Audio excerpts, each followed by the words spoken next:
It's been estimated that financial issues, the driving force in 90% of divorces. Here to help couples understand how to successfully manage their money and at least take that out of the equation, financial expert Kelley Keehn. Welcome. How are you? Good. How are you? Not too bad. You're moving into marriage counseling now as well as financial counseling? No, not at all. But they go together, that's for sure. Is it really that seems to be the biggest aggravator? And I guess you would hear that too when people are going to you for advice, financial advice. Yeah, it is. And what I've seen over the years too is people will have these arguments that seem to have nothing to do about money, but really at their root do. So it can be about leftovers, and someone who was raised in poverty says, I'm never eating leftovers as an adult. And, just crazy fights that money is at the root of. So it's just the new taboo. It's something that people don't talk about and nobody tells us how to talk about it. And is that the biggest problem then, that they're not talking about the money issues or facing the facts that it could be money issues that are getting in the way of other things? Yeah, and there's like resentment with, like, did I maybe leave my job to stay at home and be with the kids, and now I don't have an income or I'm being paid an allowance, and we're, maybe we'll be passive aggressive in the relationship as opposed to just saying, hey, here's how I'm feeling. It has to do with money. Let's have some conversations about it. Does it also differ how men and women look at money? You bet.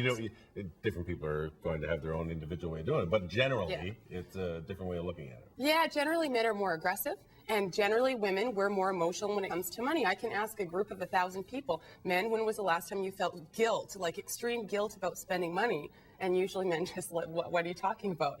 Every single woman will put her hand up, and men think that we spend too much money, but we do feel a lot of guilt when we spend money. So all these dynamics are going on and nobody's really talking about it. Okay, so what do you do? What do you do is first you determine with your spouse, what are you and what am I? Maybe you're the spender, I'm the saver. And let's be honest about what it is that we are. Number two, let's sit down and have a monthly family money meeting. That sounds like a monthly argument. It's like we're scheduling anger. Well, at least you're scheduling it as opposed to having this passive-aggressive, insidious thing. Yeah, all the time. We usually attract friends that are like us, and we usually attract spouses that are very different from us. So you usually do have a spender and a saver. And usually one person paying all of the bills and looking after the finances and somebody else not coming to the table. So that person should at least be there monthly to say, okay, this is where the money's going. This is, and participate. And then the third thing I think people need to do is have their own accounts, is that each spouse has to have a secret little stash that a percentage of all of the monthly income goes into, whether it's a stay-at-home mom, it doesn't matter the dynamics of the relationship, and you do not explain what you do with that money. That is just yours to go buy your golf clubs or me to go for my day at the spa or whatever it is. And then I see, there's some people going to blow all their little savings and then dip into the main stuff and get some more. Well, no, they can't do that. That's where they can't do that. But if you have that monthly, hopefully that alleviates some of those problems. Well, and I guess you do hear different couples coming up with different strategies. Some people have entirely different banking systems. One pays utilities, one's paying rent or mortgage, and then splitting it up that way, almost like the roommates as far as financial. Does that work?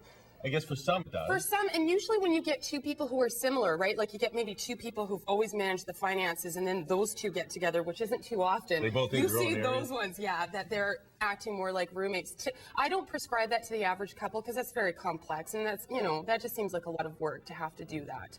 But again, usually there's one person in the family who will say, yeah, they naturally do take charge of paying the bills and things of that sort. And if the other one did it, everything would be cut off. That becomes part of those money meetings you're talking about, is the figuring. And if it does work for an individual couple, well, fine. But you also have to recognize that there might be some things that could irritate somebody. Oh, like as soon as I heard you mention that, is somebody on an allowance?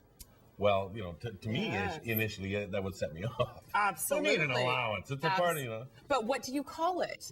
Is it a salary? Is it, these are touchy subjects. And exactly that. I would be offended myself to have it be called an allowance because I'm doing work for the family.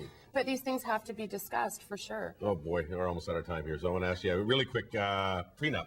Do you get one even if you don't have anything into a marriage? You might want to at least consider it if you might have an inheritance coming, you have a settlement coming in the near future, there's, you're a business owner. It's definitely, even if you have nothing right now, think about it. At least go and talk to a lawyer really quick about it. Yeah. All right. Well, something to think about.